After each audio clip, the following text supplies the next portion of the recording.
Well, one thing that we can, one thing that we can say is that there are numerous types of improvisation in music. Um,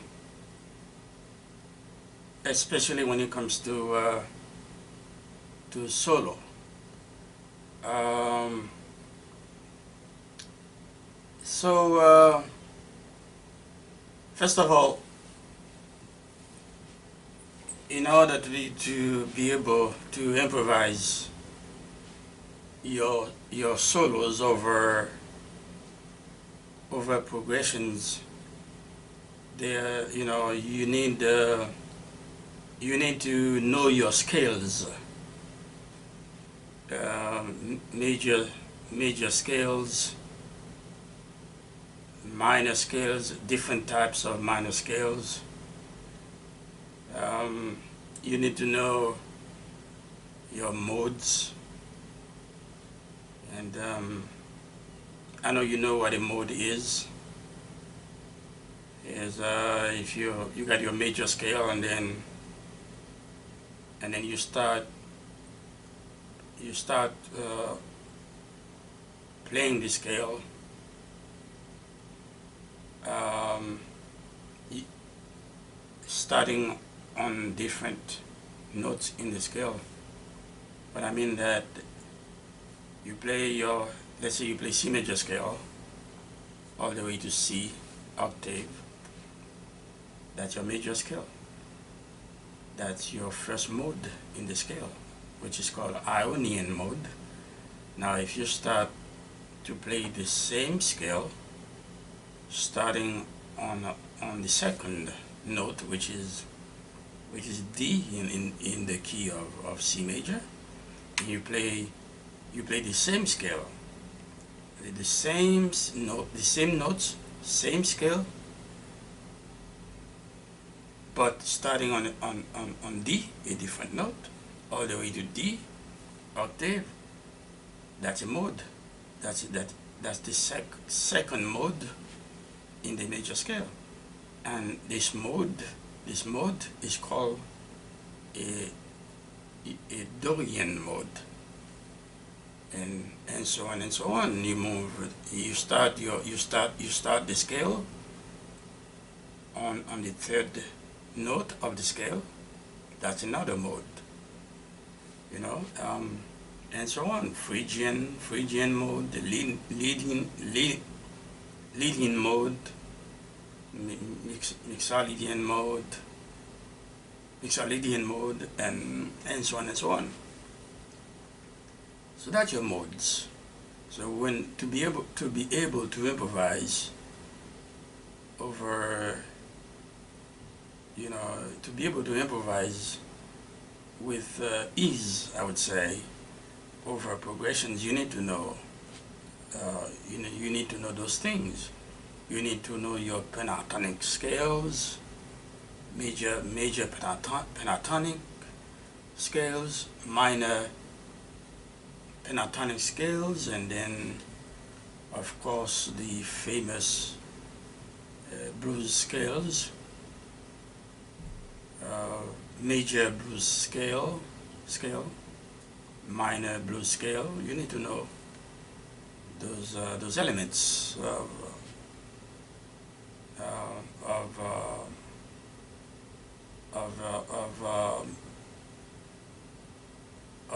the scales.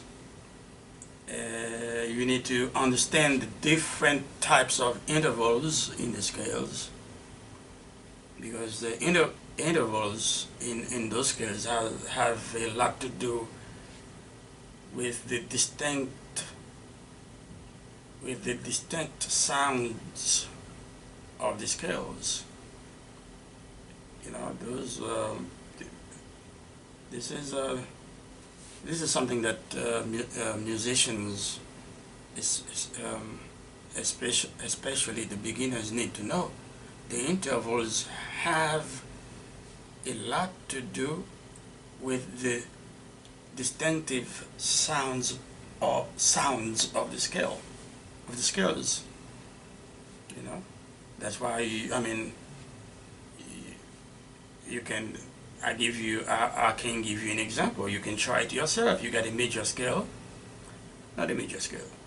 Take the C major triad, for example. You have C,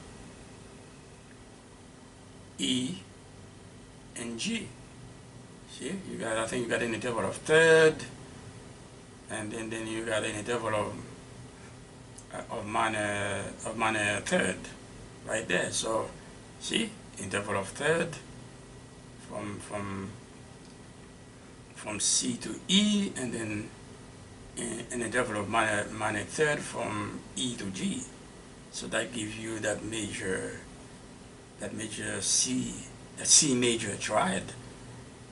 Now, if you lower the third note, which is a E, if you lower that E a half step, so now you change the makeup of the intervals. Now the first intervals in your major triad, C triad, that was a major third. When you lower that E a half step, now you have a minor third to start the chord. From C to E flat now is a minor third. Now from the E flat to G, you have a major third. You see the differences between those two changes in the intervals. Okay, so now you have a minor with the first intervals a minor third. Now you have C minor as opposed to C major triad you had before when the first interval C to E was a major third. So it is important that you know the differences among the different types of intervals. Yeah, okay, so you also need to know how to make musical phrases, because when you speak, you don't just keep going, you know. No. When you speak, you speak in phrases.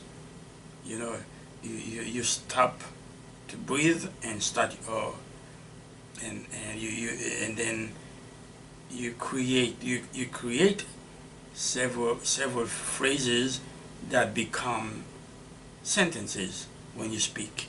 It's the same thing when you solo, when you improvise when you solo improvising, you need to make musical phrases. It could be a 1 bar, 1 measure phrase, a 2 measure phrase, or a 3 measure, 3 bar phrase, whatever your feelings are at that time. You also, and another thing that I want to mention is that, and it is mostly for the beginners. When you, especially the guitar player, the young people that are playing, the young people that start learning how to play an instrument, for example, the guitar, they think about speed.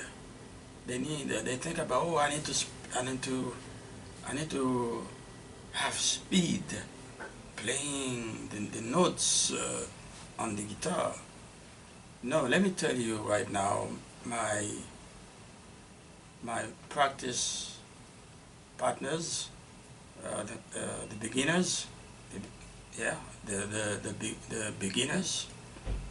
The first thing you need to have for your improvisation for your improvisations is accuracy. You want to make sure the notes that you are playing are accurate. The speed will come later. The speed will come to you naturally as you concentrate on playing your notes accurately. The speed will come with the music. The speed will come with the mood of the music you are playing. So I would suggest that the first thing for you to concentrate on, to focus on, is the accuracy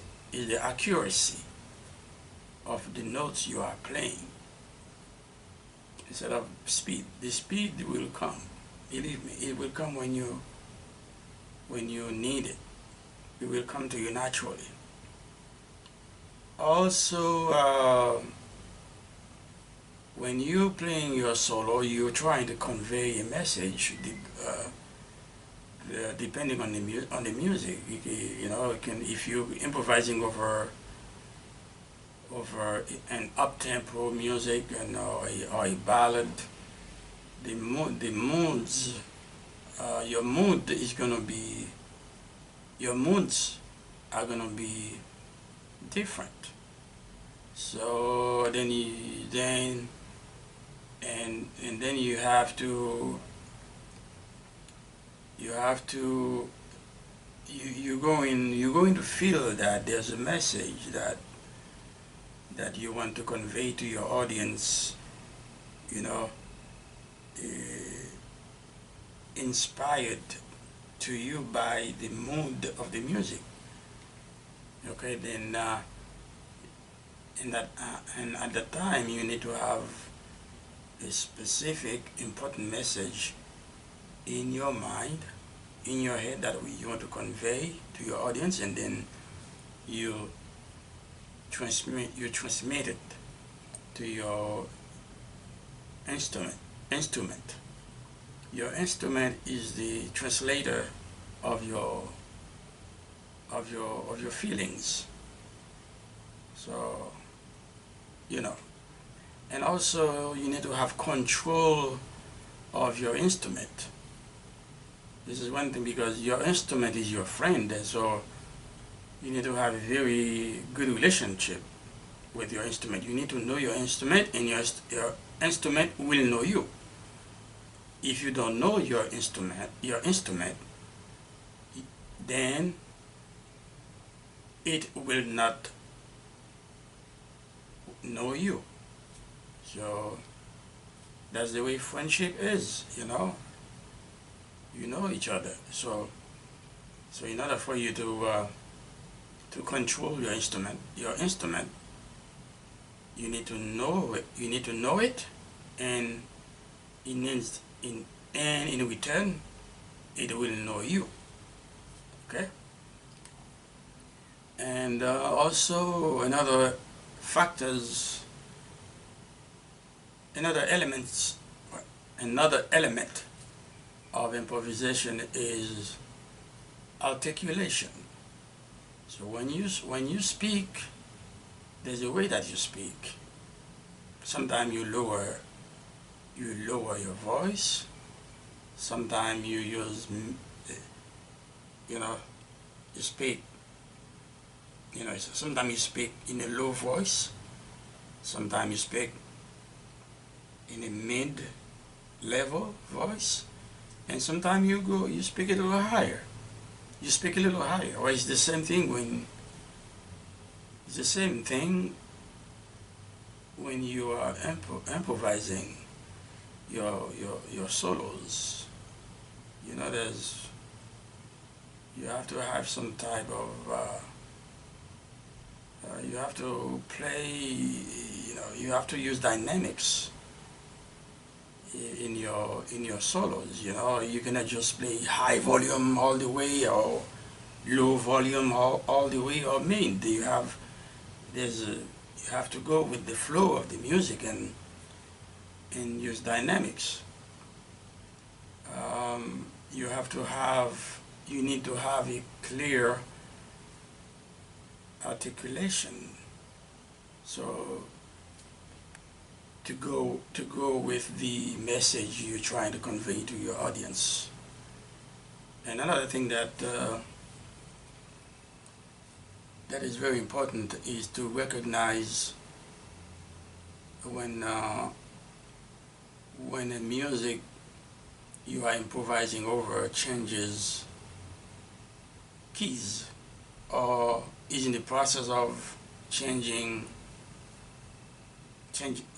keys, in the process of modulate. So you need to have a sense of, you need to have some sort of harmonic sense that, oh, okay, this music is going to modulate, so you can get ready to follow through. Yeah, you need to be ready to follow through. So that's something that you need to keep in mind. You know, there are a lot of other factors, you know, that contribute to a good improvisation, solo improvisation approach. But there are things you're going to discover yourself as you keep playing. You will discover tricks, and you will develop, and you will have your own bags of tricks. You will create your own bags of tricks when it comes to solo improvisation in music. Types of improvisation, well, specific. Specific types of improvisation. Well, let's say a lead sheet. You know what a lead sheet is? Let's say somebody gives you a sheet of music, a music sheet with only the melody and chord symbols. Just one line, okay? There's no arrangement, there's no instrumentation. It's just a melody line with chord symbols, no rhythm. So that's a lead sheet. So when you have a lead sheet in front of you, then you the rhythm guitar or piano, whatever, you can play whatever rhythm that you feel like playing that fits the music, because the lead sheet doesn't tell you how to play your rhythm and what types of chords to play. You know, you can choose the types of chords you want to play and also the rhythm you want to play, depending, as long as you follow. If you're playing in a band, then you don't you stay in the pocket with the band, and you can play any type of chords you want, because That's that's a type of chord playing improvisation. You know, when it comes to the now, if you for the lead, you have the melody. Then okay, you can, if you want, you can just play the melody straight from the from the music sheet, or maybe you can just use your own uh, in improvised melody. You know, and as long as you stay within the identity of the music. So that's one type of improvisation, and you also have ad lib. It's when, like, let's say you're playing um, in a band, a jazz band, and then every musician has a musical chart. You know, they're looking at, and there's a part for each musician. The guitar player has his or her own part.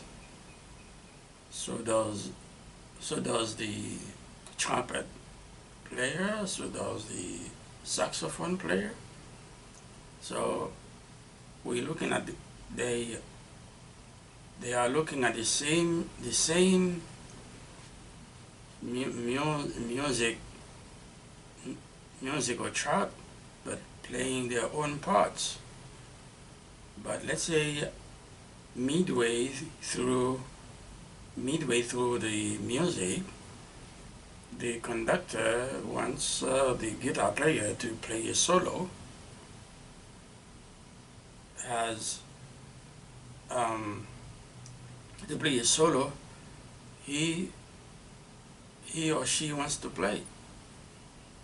He or she can play, you know, whatever he or she wants to play for a specific amount of time. Usually it's not a long time, maybe 30 seconds or 45 seconds. That's ad lib. Whatever he or she is playing at that particular time, it's not written. It's not written on the music chart. You know, but it just that musician uses his or her feelings at that time to create, I would call it an on-spot improvisation, and then and then returns to the original, you know, groove, to the original groove and motion of the music. That ad lib, you know, and also you can improvise over. You can take a melody and then just make a few changes into it, and then without really destroying the identity of the melody. Or if you want, you can just you know, change the melody completely. You know, as long as you stay in the music pocket, I would say. Or you can change the rhythm of the melody, just like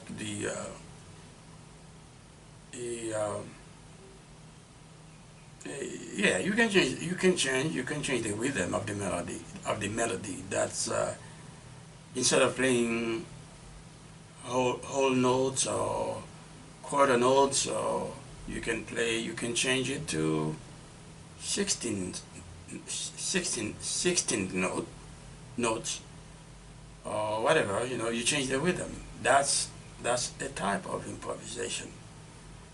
Or you can change, or you can modulate a melody for for for a specific amount of time, and then return to the original key. Or you can just improvise on the spot. But there are a lot of factors that can contribute to the way you improvise over progressions in music. The one th- There's one thing that I notice is that it is more difficult to improvise over jazz progressions than it is over rock or country music, for example. Because when you improvise over rock, when you solo improvise over rock music, it is usually in one key. Usually, usually it is just one key, and then you don't really have to use a lot of complicated scales or modes, stuff like that. I'm not saying you don't use them, but mostly in rock improvisation, you have your the you have you, we usually because I play rock also, we usually use the pentatonic scales, the blues scales, and the major scales. You kind of mix them up a little bit, pentatonic, major, and blues, and then do solo over rock music. But jazz, it's a little different and more complicated, because you know you may have to improvise over a piece of jazz music that is played in several keys, maybe 5, 6 keys, you know. And now this is where you have to know how to use your modes, because your modes become very important. Become very very important when you are improvising over a piece of jazz music that is played in several keys. Your arpeggios become very important. So I think that's all I have for today when it comes to improvisation. And remember, whatever instrument that you play, you need to have you need to know about certain elements of improvisation, so you can be at ease when you use your feelings to improvise over progressions. So that's all I have for today. And then have a fantastic, have a wonderful weekend.